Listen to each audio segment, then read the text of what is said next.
Laker fans, how we doing? My name is Sammy Long here with Hoops Talk. Today we're getting into a Lakers-Nuggets Game 5. I'm going to talk about three things today. What went right? I'm also talk about did the Lakers overcome a psychological hurdle, and then talk about some injury updates. There's some key ones on both sides I'm going to get into, and then some keys to the game as well. But finally, what went right? I'm doing a preview video. Who would have thought Game 5? The Lakers finally beat the Denver Nuggets. I mean, it had been 11 straight times. And we've gotten into it before, but brutal losses. I mean, it's one thing to get blown out, but to have leads and to have the game and watch it slip away, it's just nauseating as a fan.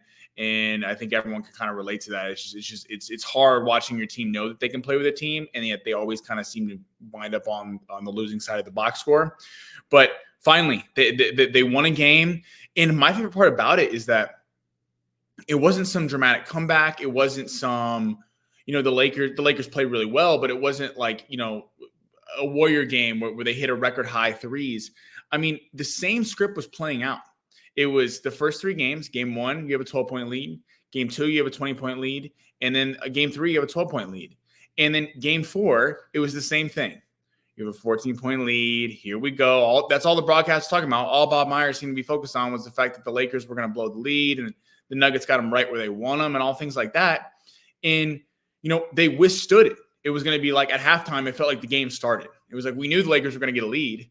And then at halftime, it's like, okay, now let's see how they respond. And they kept responding. And no matter how many times they went on a little run, Jokic hit the 3. They cut it to 9. They had LeBron had the bad turnover. They got a breakaway easy dunk. It was like, here we go. Of course, same old Lakers. We're going to get swept, and it's going to be another one of these losses. And the Lakers responded, and they hit big shots, timely shots down the stretch. And I got to give Darvin Ham a lot of credit. I actually think how he used LeBron was really helped in that regard, in that he rested him early. And the Lakers won some of those minutes. Even I know some of the non-Jokic minutes in the second quarter, they kind of tied, but at least you didn't blow the game. You didn't blow a huge lead. They were just kind of treading water and getting LeBron some rest early, where the first three games it really felt like LeBron was having to give everything the first half. And then just by the fourth quarter, he's just gassed. And especially being in Denver and the first two games, and he's 39 years old. He's almost 40. It's tough to ask him to just, play 44 minutes a night. I mean, it's just that's a lot.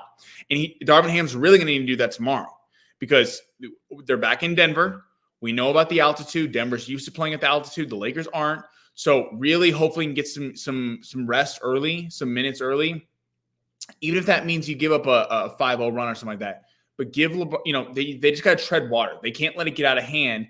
And I like what I saw from Darvin Ham calling timeouts. The second they cut the lead, timeout. I don't know why it took him till game 4 and in the playoffs to figure that out, but he finally really seemed to embrace calling his timeouts, using the challenge. I know D'Lo had to yell at him to do it, but he used his challenge. I mean, if you lose, you're done. So holding this stuff that doesn't do anything. Come out and call your timeouts. Don't let them get on a run. If it's the crowd gets going, just call it. Call a timeout and give your guys some break. And especially again in the high altitude, other guys hit shots as well. Austin Reeves 21 points, D'Lo 21 points. Torian Prince had 9 off the bench, but I really liked what he brought. He brought a lot of defensive energy and hit some timely shots. Gabe Vincent only had 3 points, but I'm okay with that from Gabe Vincent because of what you get defensively. And the energy that he brings really is unmatched, and it's something that really needs to be cherished on the team. Dinwiddie, 1 point, really has not been a factor, which has been really frustrating. I don't know. I don't know what the deal with him is. I don't know if it's that he doesn't feel comfortable knowing when to take shots, if he doesn't feel like he can get in a rhythm. Because in Brooklyn, I mean, he was a good scorer. I mean, he got you 12 a game, and it just doesn't seem like he can find that on the bench, and it's something that the Lakers could really use. They really need the bench to come alive. The Lakers did a good job also on Aaron Gordon. He only had 7 points. KCP had 14, but Jokic got his 33, and Murray only had 22. So they did a good job keeping him in check. And I really liked that they withstood the runs and they didn't panic. And like the other games, like game 3 especially, it really felt like they gave the lead up in the third. It was like, well, we just lost the game. I mean, it just kind of felt like they gave up, and they didn't. And they play with a lot of pride, and I hope they do that in game 5. Getting in my next point, did the Lakers overcome the psychological hurdle?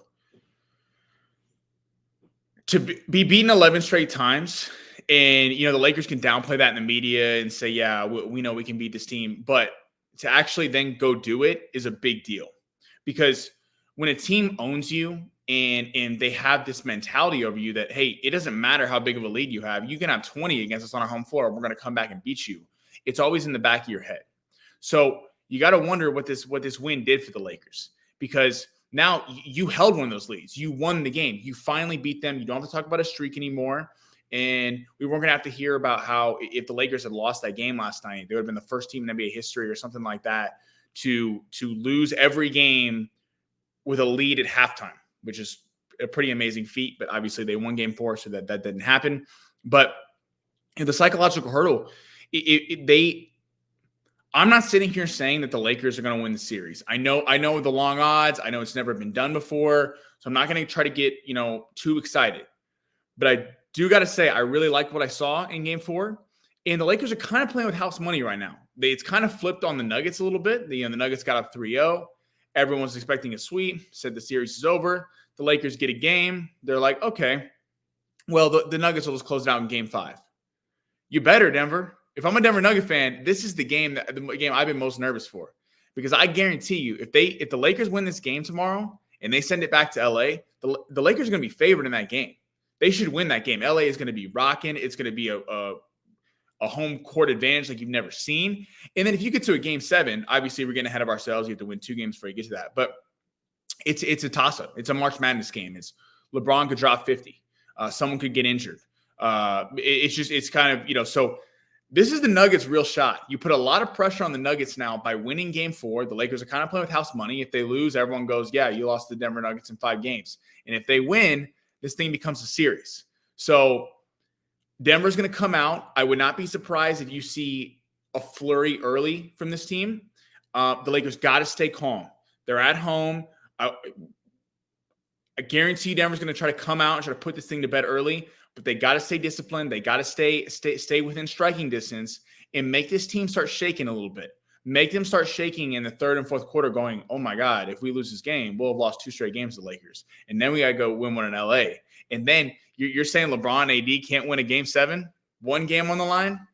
LeBron put everything he has, probably gets elevated in the GOAT conversation if he was somehow able to do it. So again, I'm not trying to get too excited. I understand that the odds are stacked against the Lakers, but there's something to be said for you're playing with kind of house money now. And there's something to that, of that you put a little pressure on the Nuggets, something the Nuggets haven't had a lot of pressure on because they just seem to kind of breeze through all these games.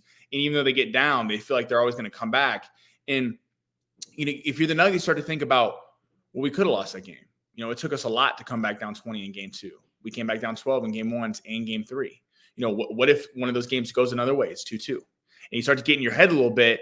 And if the Lakers can win this one, it is a completely different ball game. And obviously they got to do it. It's going to be tough, but hopefully they can. Getting a quick injury updates. So positive news, Jared Vanderbilt might play tomorrow. He's questionable, so we'll see before game time.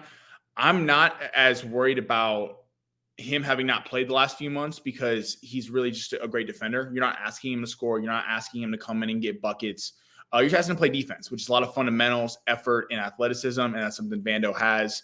So I expect him to get some minutes, even if he can just give you 10, 15 minutes. Something to eat up some fouls, throw it at Michael Porter Jr., throw it at Jamal Murray, throw an elite defender, especially if they go on a little run. It's something that could be really valuable for the Lakers. And on the other side, Jamal Murray is questionable. Now, I think he's going to play, but that ankle or the calf, did get – he was a little gimpy at the end of that game, and he came back in and finished. But you don't know what happens after that tightens up. It's when he's playing in the game, it's kind of easy to just like run it on adrenaline and get back out there. But after tightening up, he's questionable. I do expect him to play. If I'm the Lakers, and again, we're not wishing for injury, we're not wishing for anything, but attack him defensively. If his calf really is struggling or not 100% healthy and he's a little injured, go at him. Test that calf. They would do it to the Lakers. If someone was hurt on the Lakers, they would go right at him. I'm sure they'll try to go right at Jared Vanderbilt tomorrow night and see if he really can hold up defensively if he plays. So do the same thing to them. Attack Jamal Murray. Limit Aaron Gordon. And I think you really got to try to get AD and LeBron some rest early on in the game and hope that these guys, Reeves, D'Lo, and these guys can carry the load a little bit in the meantime to then get to money time in the fourth quarter. And, it's 3-1 right now. Lakers playing with house money. If they could get this game, completely different conversation. And it's exciting. I wasn't super excited for game 4 because I thought they were going to get swept, but they seem to maybe have gotten a little new life, but we'll see tomorrow. So I'll be doing the comments in the background. Alan will be on the postgame show, of course, tomorrow night. Appreciate you guys tuning in, and go Lakers. Go get us one. Thank you.